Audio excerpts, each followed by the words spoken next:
Good afternoon, ladies and a few gentlemen. My name is Angela Gibbons, and I am our Director of First Impressions here at Harvest Point. Thank you for joining us today for our Women's Wealth webinar. Wealth isn't just about numbers on a page. It's about choices.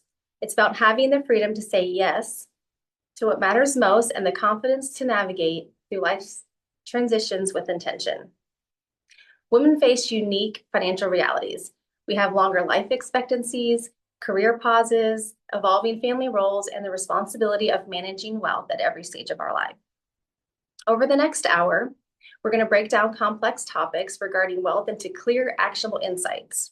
You will leave feeling informed, empowered, and ready to take on the next step with purpose. Whether you're just beginning your wealth journey or refining a well-established plan, today is designed for you in mind. Our agenda will include my introduction. I will announce our select charity partner for this webinar. As you know, generosity is one of our core values here at Harvest Point. We'll have a market update by our only women's wealth advisor here at Harvest Point, Laura Nylas. She has been in the industry for 9 years and brings her professional perspective today. Next, Marquette Payton is a practice management director at Janus Henderson Investors. She will provide our presentation today. We will conclude our session today with a Q&A, question and answers. I will explain more how to submit those questions to us in a few minutes. As you know, at each of our events, we'd like to give back to a local charity. On behalf of our attendees today, we will be donating to Ruth Harbor Ministries. They're a nonprofit organization that provides a Christ-centered home and community for mothers and mothers that are expecting and, of course, with young children. So thank you for your attendance today. Okay, so if you have questions during our webinar, please send those to info@harvestpointwm.com. We will try our best to get those answered in a timely manner, and Marquette and Laura will be on hand to give us their expert answers. Our mission statement here, Harvest Point exists to faithfully guide and equip our clients to wisely steward the wealth that has been entrusted into them. Some might ask, why Harvest Point?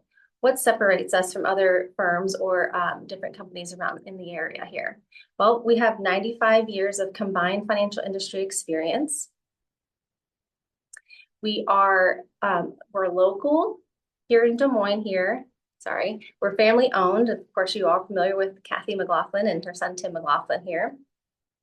When you call into the office, you get direct contact and access to our staff here and get the pleasure of speaking with me or one of our team members. We're faith-based, and we pray for each of our clients by name in our Monday meetings. At Harvest Point, our team comes to work very excited to serve our clients. Here's a visual of all of our team members here, and I'd like to announce we have Lucas Denherder here in that top row at the end. He's our newest addition. He comes from industry, is a profession of teaching, so we are excited to have him on board, and he is a perfect fit to our team and ready to serve you.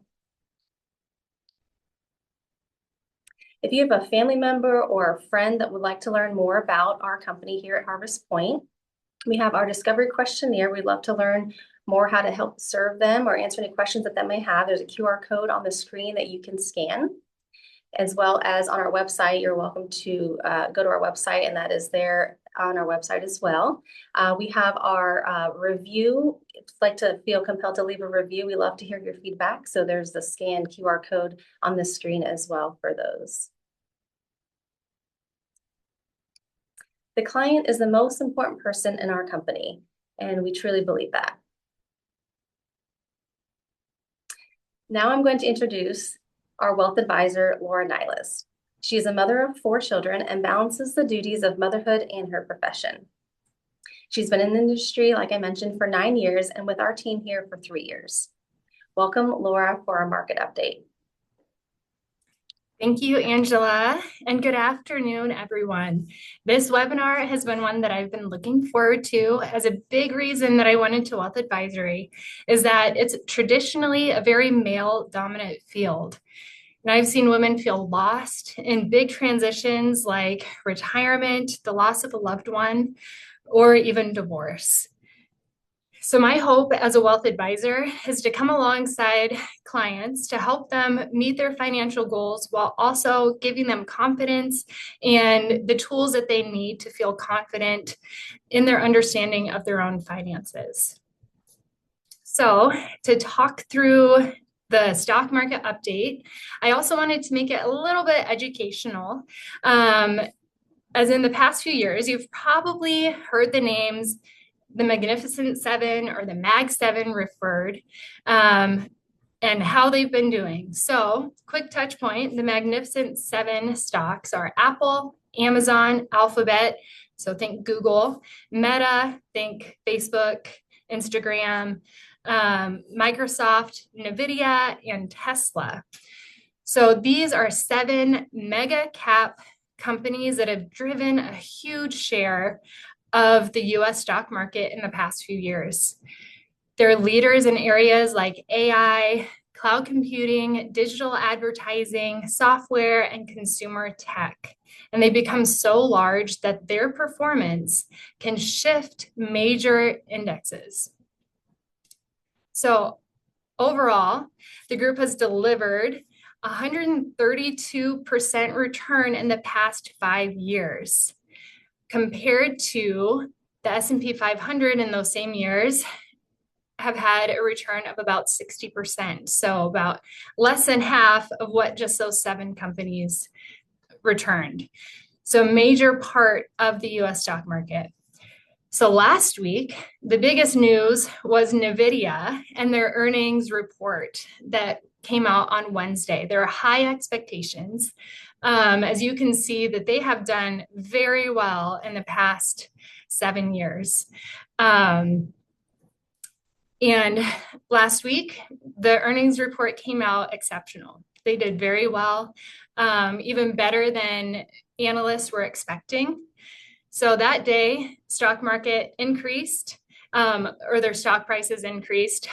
But the interesting thing is the next day, their stock actually decreased by 5% because stock markets don't always react the way that we think they would. You would think that that would bolster great stock market growth, great growth in their stock price. I did for that day. And then investors got a little worried, or they wanted to cash out when they had that big boost. So that's where you kind of see that big dip the next day as fears of sustainability of that high growth were questioned. So in that last slide, you kind of saw also in 2022, they had a loss of 50%. So that was one thing I wanted to note too, where these returns you do want to see and they're great, but they come with risk. You can have those big drawbacks. So that's why here at Harvest Point, we really talk through making sure you're invested in a diversified way so that all your eggs aren't in one basket, so that if there's a big downturn, you are spread out, that you don't feel the weight of just one sector or one company pulling you down, that you have other areas that can sustain that growth or at least lessen the damage when there are those bigger downturns. So that's one big thing to talk through with your advisors, to make sure that you're diversified and that you're also in a risk tolerance that makes sense for your goals and just for you personally. So if you look at the next slide, the distribution of annual returns, I think that's a really big key too, is we can always look at historical data of how has the S&P 500 done in the past. And so if you look at this graph, the yellow is actually positive returns too. So the majority are positive returns, but they're all throughout. And if you look at the past 2 weeks, you can see how quickly things in the stock market can change and how things in the world can change. As last week's big news of NVIDIA's stock earnings or earnings report came out, it feels like the distant past, as now we have the conflict in Iran, and that's really the big question now. But that's why it's as important as ever to take a step back, and look and assess where you're at, look at historical information and what it can tell us. So long history shows that wide dispersion with a meaningful cluster of very strong years alongside occasional deep downturns. And even just missing a few outlier years can matter more than being right in just average years. So that's really the story of being a long-term investor. As we talk through here at Harvest Point too, is we try to make sure we work with clients to make sure that they are diversified, but they're in that risk area that they can sustain, that their first reaction when things go down isn't, okay, we got to get out. But it may be calling their advisors. I encourage you to do if you have questions or feel concerned, so you can have a better understanding of what's going on and is that current risk allocation still the best for you, so you can stay invested for that long term and weather that storm. So kind of going back to that, the US-Iran conflict, as I know it's top of mind, but one thing we want to remember is historically geopolitical events rarely disrupt bull markets, which we are currently in and have been since the end of 2022. But when geopolitical events do disrupt the bull market, it's usually because there's another economic downturn that was about to happen anyway, or other factors going on, which overall we've seen for 2026. We keep saying the words that we're cautiously optimistic, that things are looking good. There's great foundation for growth, but of course you never know those outside factors that can happen. So that's why you really want to make sure that you are invested where you feel comfortable. And we also want to talk through with your advisor. Feel free to call them to talk through, okay, how are your accounts diversified and that risk allocation. So with that, I hope that was a little bit informational for you, but I want to turn it over to Marquette Payton. She's a practice management director at Janus Henderson Investors. In her role, she works with advisory teams and their clients, and one of the areas she is most passionate about is women and investing. I'm sure you'll get to learn more about what led to this passion during today's webinar, and I'll turn it over to Marquette. All right. Thank you, Laura and Harvest Point Wealth Management. And hello, everyone. I'm really excited to be here with you today discussing a really important topic, like Laura mentioned, that I'm really passionate about. And later on, I will share my story as to what kind of drove that passion. But I think first, I just want to take a moment to recognize International Women's Day, which takes place this Sunday, March 8th. Public service announcement is kind of an aside, is that that's actually also when we spring forward. So just a friendly reminder to set your clocks as well. If you're not familiar with International Women's Day, it's something that has actually taken place since 1911. And if you don't know what this year's theme is, because every year has a theme, it's Give to Gain, which is what all of you are essentially doing by being here today, giving your time for empowering insights.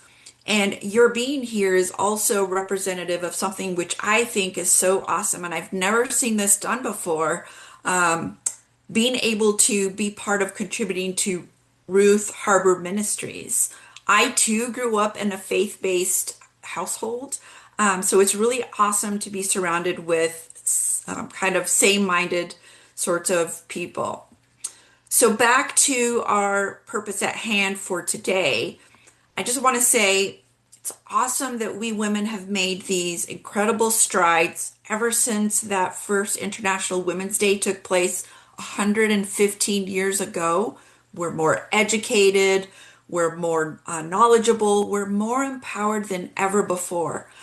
At the same time, the studies tell us that many women are still not feeling, confident or comfortable when it comes to the finances. In fact, it's not changing necessarily as new generations are being born because Gen Z and millennials are still feeling that lack of confidence. And here's why it's a concern.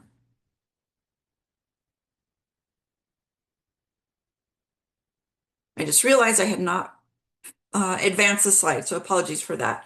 So while we women are comfortable and savvy managing the day-to-day finances, when it comes to those big picture and long-term decisions that we need to make, that's where that lack of confidence comes in. And I think a good way to kind of demonstrate why that's come into the fold, if we go back to 1974, that's actually the first year that we were able to get a credit card without a male's signature. Ladies, that was not that long ago. So as you can tell that there are systemic sorts of challenges that we've faced where we didn't have a seat at the table in driving some of these decisions. But the great thing is we've come a long way since then. And by being here today again, giving of yourselves so that we can gain for ourselves. So just kind of thinking about a question here to get us started. What comes to mind when you think about your finances? Sure, there's a lot of different things, right? Especially if we consider that finances is not just dollars and cents, right? There's hopes, there's dreams rolled into this financial picture that you're trying to create for yourself. But you might also have some worries as well. You know, how am I going to ensure that when I get to a point where I want to enjoy all that savings I've done, when you're achieving that goal of, let's say, retirement, that I'm not saddled with debt, that I'm pretty set when it comes to if some emergency comes up, that I can cover it. Inflation, that's been a thorn in all of our sides that even just going to the grocery store in my household, we've noticed the impact. So the goal is to make sure today that you have the knowledge to create the future that you want, that you are in the driver's seat of driving the direction that you all would like to go. So kind of with that as our backdrop, here is our agenda for today. We're going to start just sharing a few statistics to give you a sense of both the great things that are taking place for women and then, what are some of those unique challenges that we face? And then we'll get into 6 strategies that you can walk away with and think about which ones are going to work for me, which do I want to implement on my own, and which ones do maybe I even want to talk about with Harvest Point because there's different things for everybody. Not everybody has the same circumstances. Some things might be simple to implement, and others just need a little additional support from the outside.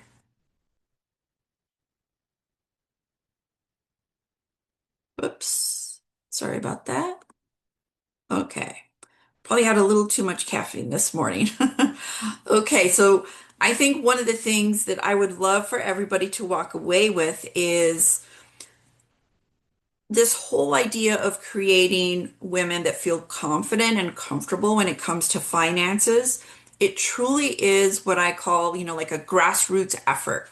So as enjoy today's program and think about some of the things that resonate with you.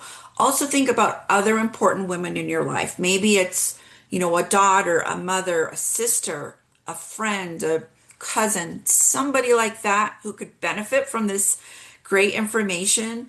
By all means, go ahead and share it because that's really what this all comes down to. We women are really great at building a sense of community.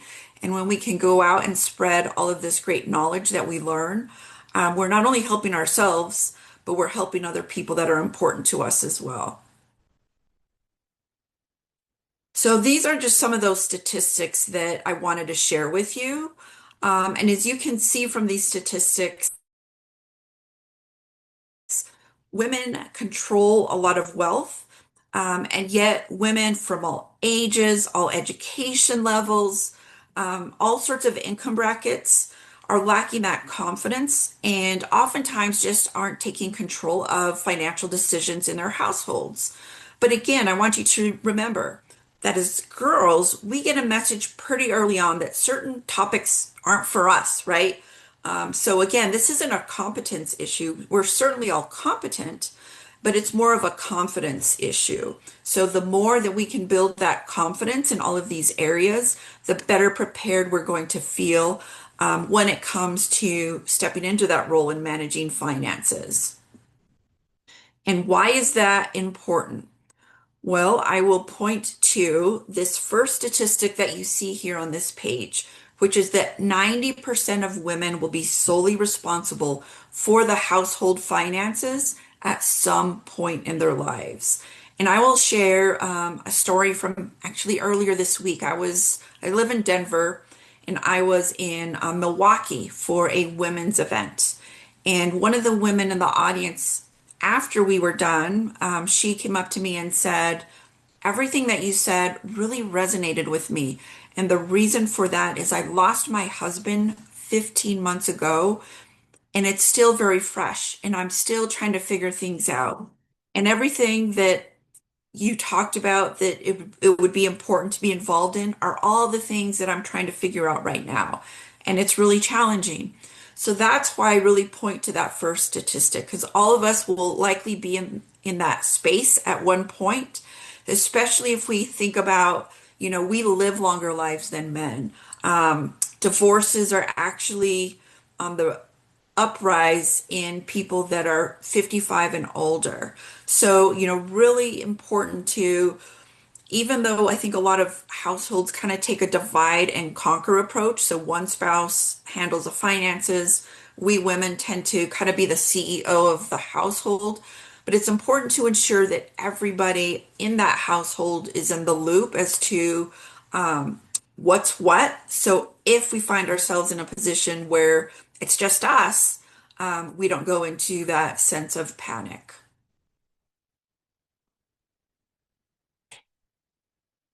So besides the fact that most women will be taking on additional financial responsibility at some point, whether we're ready for it or not, right?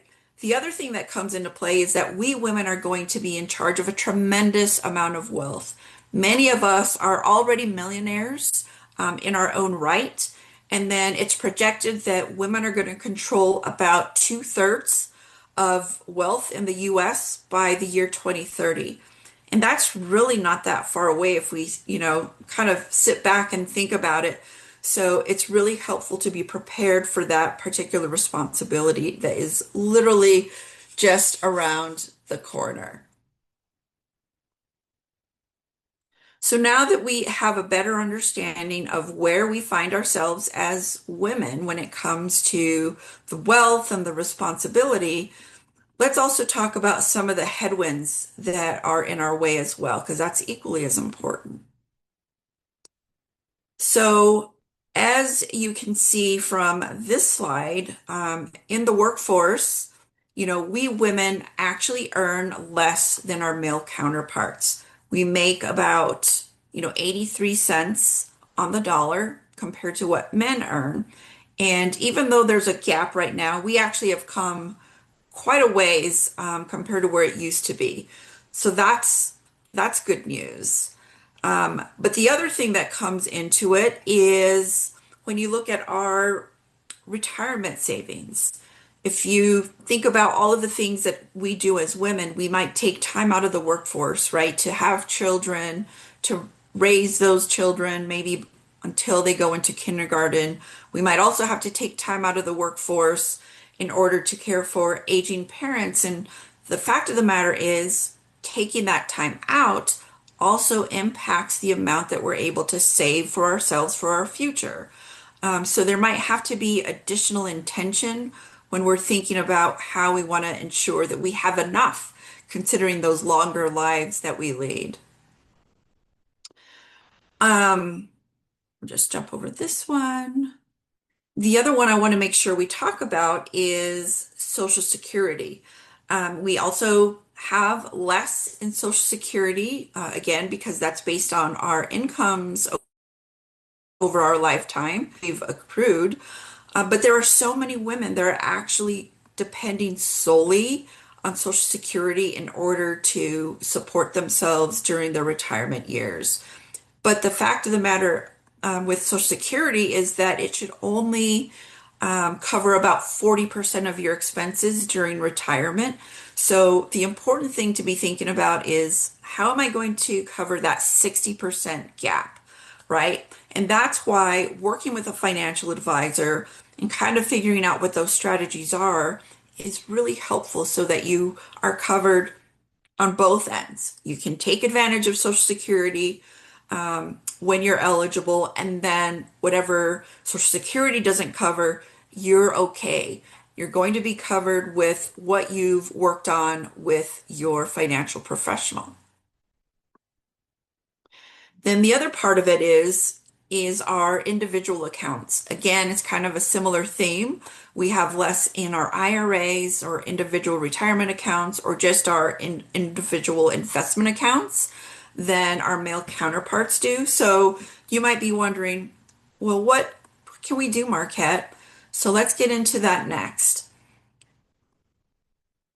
And what we can do is take advantage of the fact that we women are natural born investors, which is awesome, right? We set goals, we do our homework. I know that you're probably like me and you go out and research. We're going to go on a family vacation this summer. I'm researching Airbnbs and all of the activities that we're going to do and reading reviews. It's the same thing, right? To parallel when it comes to investing. We're okay admitting if we don't know the answers. We feel comfortable raising our hand. And that's awesome because you don't have to have all the answers. You have a team of professionals who can help you with that.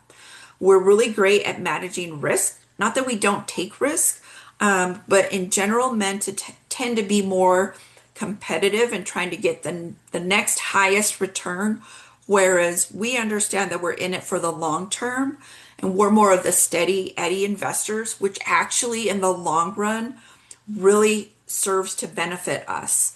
So kind of having that plan in place with that aligning to your goals, aligning to your values is truly what's going to help you to achieve success when it comes to your financial picture in the long run. But what we want to do today for the rest of our time is talk about some strategies that you can walk away with in support of those financial goals. So those strategies are getting organized, knowing your retirement strategy basics, paying down debt, mitigating sequence of return risk, in preparing heirs, and then being ready to expect the unexpected. So our first strategy of getting organized is all about gathering all of your important financial documents and putting them into one centralized location. And this is where my personal story comes in and why I became so passionate about this topic. It's because 3 weeks before I graduated from college, I got the worst news imaginable. And it was that my dad had unexpectedly passed away. So my parents were divorced, right? I don't have any siblings. So I was trying to manage his estate plan. I didn't know where any of his documents were. He didn't have a will. And then I had my dad's 6 other siblings and his parents wanting pieces of it as well. So as you can imagine, for somebody just graduating college, it was a bit of a chaos, right? It was expensive. It took a lot of time. It was draining emotionally on top of what I was already experiencing. So that one particular event in my life really shaped my career trajectory. I was going to go and get a PhD in microbiology. I ended up switching careers so that I could help other people who might find themselves in a situation like I was, so that I could help them to be proactive and not have to face some of this emotional burden that we can find ourselves in. And really that's why we're talking about building this this financial roadmap so that you're prepared for the unknown. And it's not just for, excuse me, those events where there's a loss of a loved one. It can also be some sort of event that happens in our lives. If you think back to January of 25 and all of the neighborhoods that burnt down in California, those individuals could barely get themselves, much less their documents. So having something maybe in a safety deposit box or with your financial professional, or a trusted relative, and maybe even a digital copy. All of those things are going to be really beneficial should this sort of situation come into play for you. So you might be wondering next, I got a little excited there. So you might be wondering, well, gee, Marquette, what should I put into my financial records organizer? Well, we have a number of examples here of what to include. I'm sure that Harvest Point Wealth Management can sit down with you and figure that out for your unique family. But the take home message I want everybody to walk away with is just sitting down and having the conversation. Unfortunately, a lot of families, we shy away from sitting down and talking about finances. But when we do give it focus and we give it the attention that it deserves, then we can avoid those emotional situations like I found myself in, where we can build that comfort level. And we don't have to give all of the nitty-gritty details, but kind of that bigger picture is a really great place to start having that conversation with the people that you love.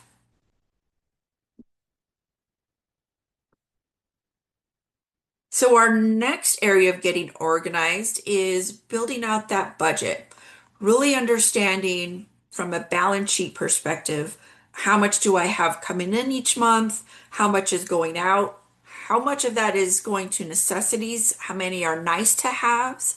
And really understanding what you have left over. Because there's a lot of things that we can do with what's left over, right? We can add to our emergency funds.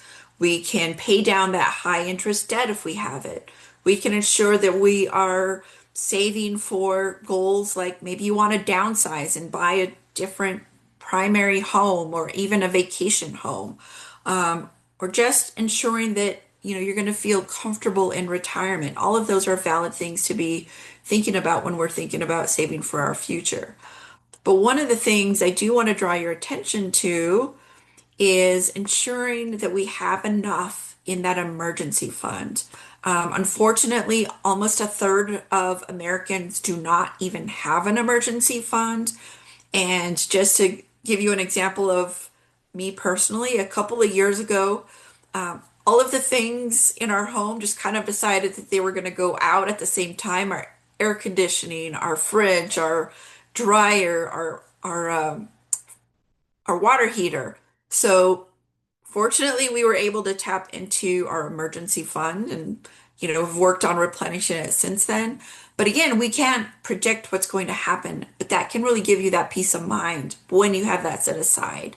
The other thing is health insurance and making sure that you're choosing what's right for you, especially if you consider the fact that 20%, or rather, women pay 20% more than our male counterparts do on an annual basis on out-of-pocket healthcare expenses. That's a huge difference, right? The other part of it is sometimes we're helping people that we love. Maybe you're part of the sandwich generation where you're taking care of kids. I have kids that are going to be going off to college next year. And then, sometimes it's taking care of our parents as they age. So there's a lot of other things that come into it above and beyond, thinking about saving for retirement. So one area I think that everybody can take ownership of as you leave today is updating your beneficiaries. So if you haven't done that in, let's say, the last 2 or 3 years, this is a really great reminder to do that.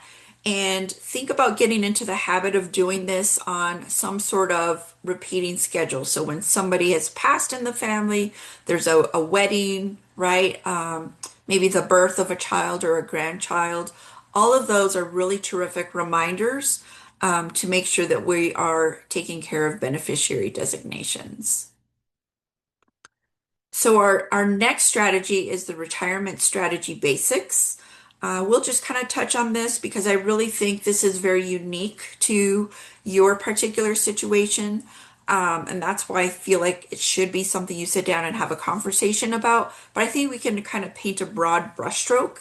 So just thinking about how much you need to save, I will just hit on a couple of examples here. And this is just a guideline. But again, if you think about somebody who is age 30, it's about one time your annual salary. If it's somebody who is age 50, you can have, maybe five, six times your annual salary. But again, it's going to be different for each unique person. Then the other thing to be thinking about is ensuring that you're taking advantage of your 401k if you're still employed. Um, there's a lot of money. Every year that ceiling goes up as to how much money we can set aside, and there's a lot that we can accumulate in our 401ks through our employers.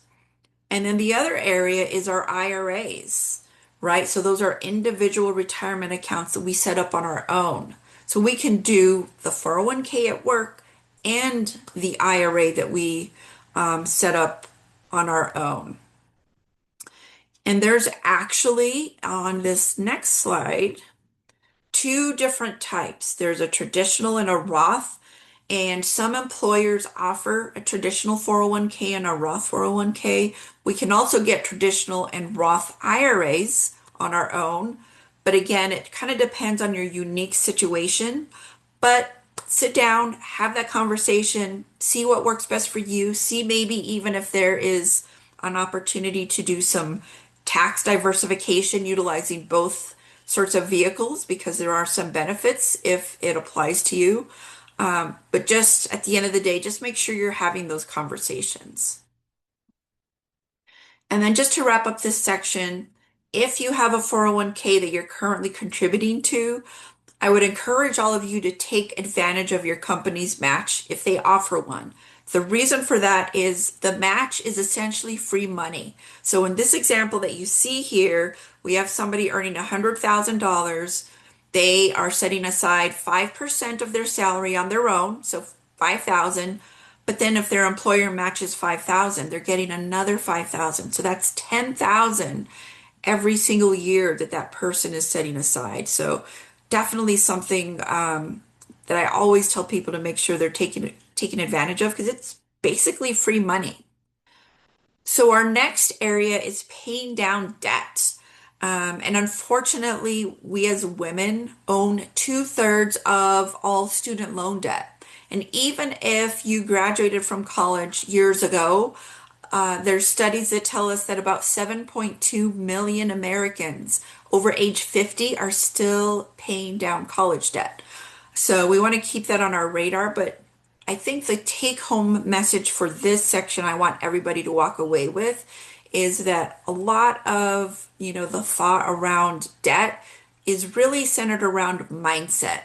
There are people who live paycheck to paycheck despite being a doctor or an attorney or, having really high incomes. On the flip side, there's also people that have more modest incomes but have been really thoughtful about how they invest in themselves and how they spend money so that they haven't really accumulated a lot of debt over the years.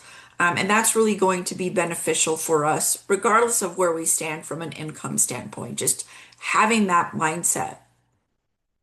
And the reason that it's important to be paying down that debt is it's not just the debt itself, right? There's all sorts of things that come along with it from an emotional standpoint, the anxiety, the stress.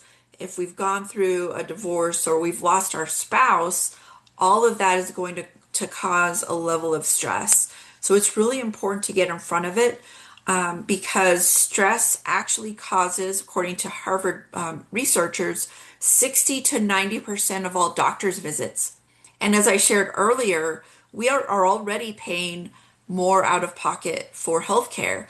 So we want to get in front of this. So this is not another factor that's becoming part of the equation. One thing that you can do, especially in today's day and age where we have a lot of cyber thieves that are out there stealing identities of people, is ensuring that you are reviewing your credit report on a consistent basis, making sure that somebody's not establishing credit in your name. And you can actually go to the three credit reporting bureaus, so Experian, TransUnion, and Equifax, and you can get one free credit report from each. So let's say you reach out to Experian in January. Let's say a few months later, you contact TransUnion, and then in the fall, you contact Equifax. In effect, you've gotten three free credit reports that will help you to keep tabs of what's going on with your credit. But I do want to mention your credit report is not going to have your credit score. So you'll be able to get that from, there's credit score reporting agencies out there, but oftentimes you can get it for free from your credit card company. So you want to make sure that you are staying on top of that because your credit score is going to dictate the rate that you pay whenever you take out credit. So that's going to be your credit cards, it's going to be auto loans. Let's say that you go and get a new mortgage. All of those things and the interest that you pay are going to be dictated by your credit score. And the way that that is determined is in the areas of, are you paying your debts on time? How much debt have you taken on? And what is your total balance when you look at all of your outstanding credit? Things like that. How long have you had credit? Maybe you've had your credit card for 20 years, and that's going to reflect very well on you. But those are the sort of things that it's important to keep tabs on because, again, that's going to dictate the interest rate that you're paying on that credit. It's kind of interesting that, oh, sequence of return risk. We'll jump to that. So our strategy 4 is mitigating sequence of return risk. So you might be wondering, what is that if you haven't heard of it before? And I think the best way to describe it is thinking about the Great Recession back in 2008 when we had the housing crisis and people that were wanting to retire at that time. And I personally know people who were in that category where they had to stay in the workforce even longer because their investment portfolio took a big hit, right? They weren't prepared for that uncertainty. So you want to make sure if you're near retirement or in retirement that your portfolio is prepared for any sort of challenges that can come your way. And the way that you can do that is you can work with Harvest Point Wealth Management, and they can run different what if scenarios for you. So they're going to take your baseline portfolio and say, this is where we are currently. What if it's a best case scenario? What does that look like? What if it's the flip side? What if it's a worst case scenario? How would your portfolio perform?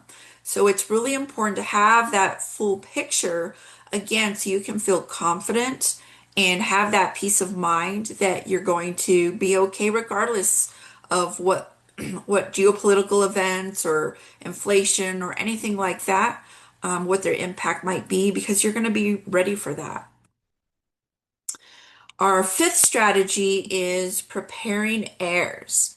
And if you think about it, it's been happening for a few years already, but a lot of wealth is starting to be transferred from one generation to the next. But part of what comes into all that is wealth transfers are failing. And what I mean by that is the wealth transfer is not taking place according to the wishes of the person who is transferring that wealth. And the reason for that is not because of the investment strategies or financial constraints or anything like that. It often comes down to those issues within families. Some of the issues that I personally faced, it's the trust, it's the communication breakdowns that can come up. So it's simply because people weren't having the conversations with their families. And that's why this idea of preparing heirs is so critical. So you might be wondering, well, Marquette, what can I do for my personal family so we're not in that position? There's a number of different things that you can be thinking about. And one of them that I think is really awesome is just kind of drafting a written mission statement that defines the purpose of the family's wealth. Maybe it's that the family wants to ensure that everybody is able to go to the college of their choice and that education is paid for. Or maybe it's that the family is very, strongly inclined to charitable giving. So then we start to build up that sort of mindset for the next generation. And the way that we can do that is we build that out. We invite our heirs to read those wealth transfer documents. We invite people in our lives, our immediate circle, right, that's going to receive that wealth to help them improve their financial literacy. Invite them to events like this can be really beneficial. And then just having those conversations, like I said, on an ongoing basis. Maybe you determine over, like Christmas or some sort of holiday celebration like that, that this is a great opportunity where the family is together and we can start thinking about how we're going to start introducing wealth into the family conversations.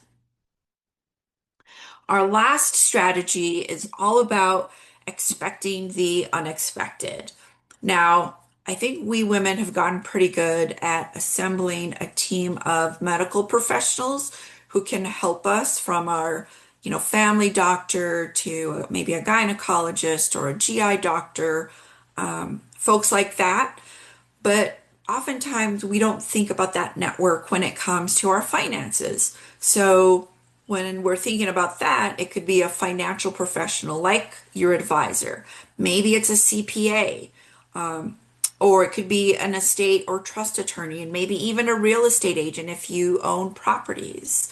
But the great thing about it is when you work with Harvest Point Wealth Management, they actually are connected to a lot of these people because they want to help you to feel supported, to have that network at your fingertips. So, again, if you feel like you need additional financial support, talk to them and they can make sure that you're connected to the people that you need to be connected to. Life insurance is one of those things I feel like a lot of people probably already have, but just to kind of give you a rule of thumb, what you want to do is you want to make sure that you're subsidizing about 70% of a wage earner's income. If there's somebody that's the primary wage earner in your family, maybe it's your spouse, maybe it's you, that can cover people for about 7 years, should you or that wage earner pass. So just making sure that the people that we care about are going to be in a good place. The other thing that can come up is disability insurance, because again, oftentimes, from our mid 20s to our mid 60s, it's not that we have to worry about dying as much as worrying about becoming disabled.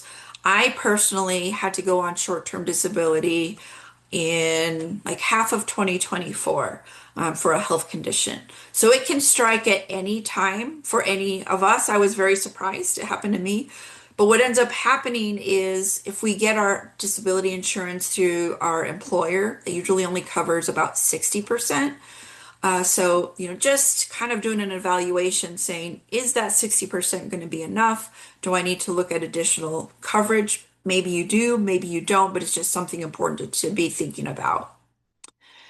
And the other area is excess liability coverage. So think about your standard insurance coverage. Excess liability is going to be, let's say, if you were in a car accident and somebody got injured and they needed care above and beyond what your standard coverage would cover, or somebody gets injured on your property. Again, this would cover that amount that is above and beyond that standard coverage. And the thing about it is this amount can get into the millions and people can come after future earnings. It can get really complex.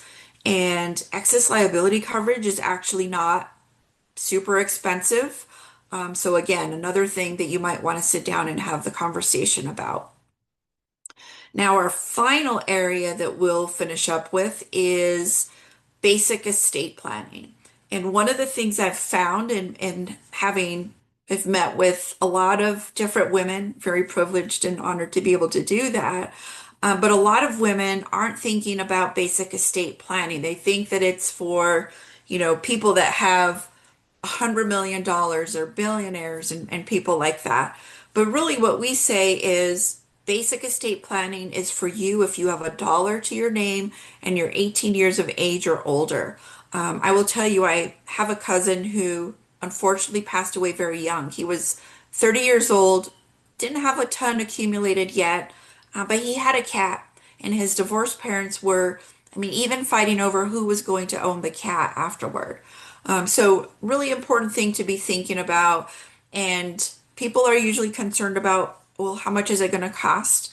But the fact of the matter is it's going to cost less if we are proactive about it than if we wait until we pass away and then our family members, have to hire an attorney like I did and go through probate and all of that stuff on the back end. Either way, it's going to come up. So might as well make sure that your wishes are how you want them to be handled and that you're able to actually pay less in the long term. Medical power of attorney is another piece of the puzzle that people aren't always thinking about. Unfortunately, I lost my mother in 2022 to cancer. It was a very difficult time, but because we had a medical power of attorney in place, I was able to make medical decisions on her behalf. We had the conversations. I knew her wishes when she was at a point when she was no longer able to do that for herself. Digital assets. That is all of your online accounts. And on average, we have about 90 of them. Maybe you have a service where you house all of those digital photos, or maybe your frequent flyer miles, things like that. So we want to make sure that if we have an estate plan, that we also bring the digital assets. And usually your attorney can deal with that in like a one-page document. So just kind of a seed to plant in your mind. And then the final thing is advanced funeral planning. This was a gift that my mom gave to me, and I was very grateful because it was a very different experience when I lost my mom versus when I lost my dad, because she had already taken care of all of those really tough things. So just to kind of wrap us up, the last thing I want to mention is taking action. And you already did that, right? You took the first step just by being here today. But there's some other things that you can be thinking about. First is ensuring that you've collected all of those important financial documents, writing down those questions. What are your concerns? Making sure that those are being answered. Sit down with your financial advisor rather than carrying them around and having that worry.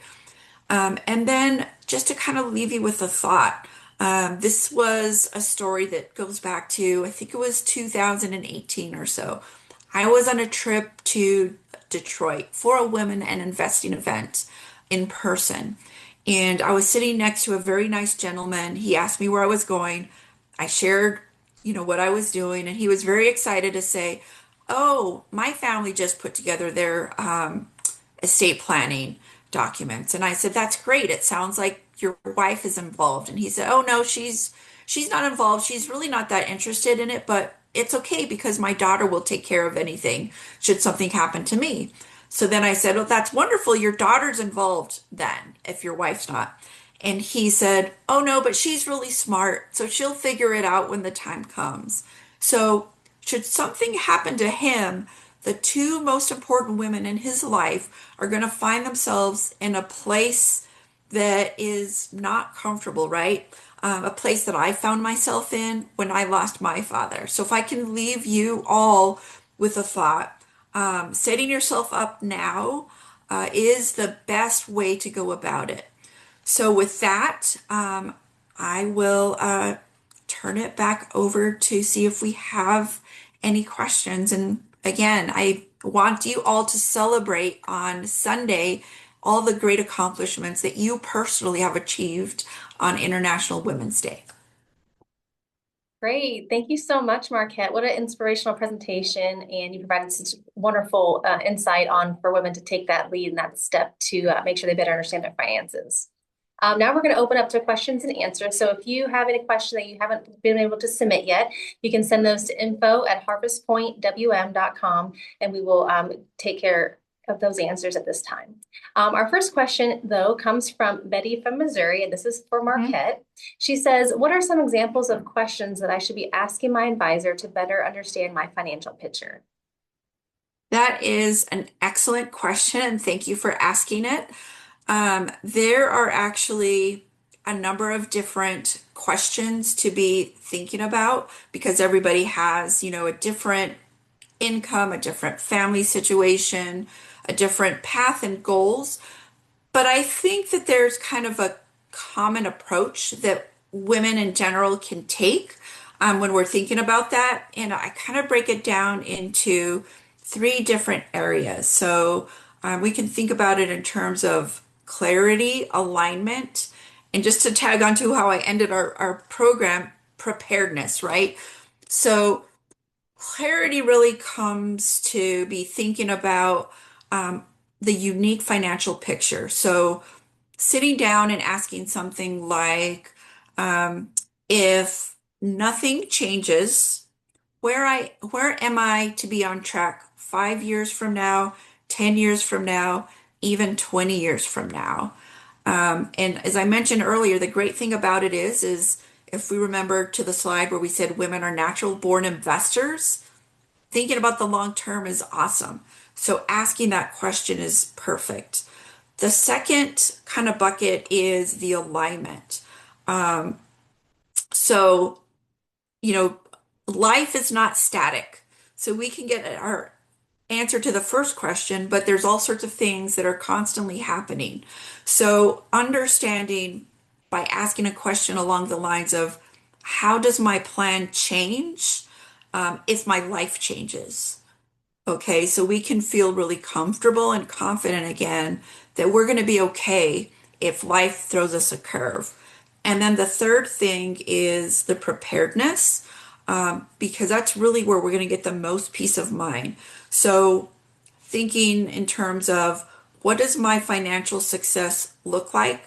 And it's for me specifically. And how are we going to know if I'm on track?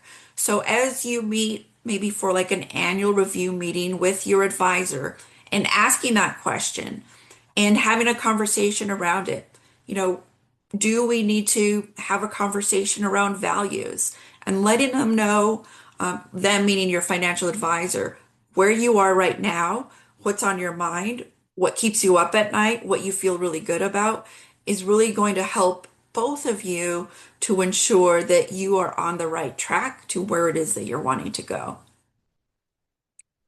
Perfect. Yeah, thank you very much. Great information there for that question. Our next question is for Laura, and it is from Jen from Iowa. And she asked, how often does that Mag 7 company, how often do those change? Yeah, that's a great question. So it really just depends on how these companies are doing. The environment, like technology right now is a huge factor. So most of these companies utilize technology a lot. So we've had quite a few companies or different names. We've had the Four Horsemen previously, the Nifty 50, and the granolas, the Great 12 City livery companies back in the 16th century. So again, it just really depends on what's going on in the market. So they can switch. So even previous to the Magnificent Seven, it was FANG. So it was Facebook, Apple, Amazon, Netflix, and Google. But then that transitioned to the Magnificent Seven because they were so dominant for so long. So it really depends on what's going on. And so we'll see what's the next big group of companies that are doing really well. Awesome. Thank you. Yeah, we look forward to seeing what that is. Well, due to time today, if you have any other questions, you can still send those into Harvest or info@harvest.point.wm, and we will send those answers through it via email. Also wanted to let you know that our webinar this afternoon is recorded, so we will be sending a recap of that. So you'll be able to rewatch it, send it to friends or family members. We'll have it on our website, on our replays, and also on our social media. So there'll be a time to send those to friends and family and again rewatch it. We definitely want to thank Laura and Marquette for answering those questions and for your great presentation. We appreciate you taking the time today to do that for us. We appreciate all of our attendees also for being part of our event today as well. We'll be sending a survey out along with that recap video or replay video, if you don't mind filling that out so we can better serve you in the future.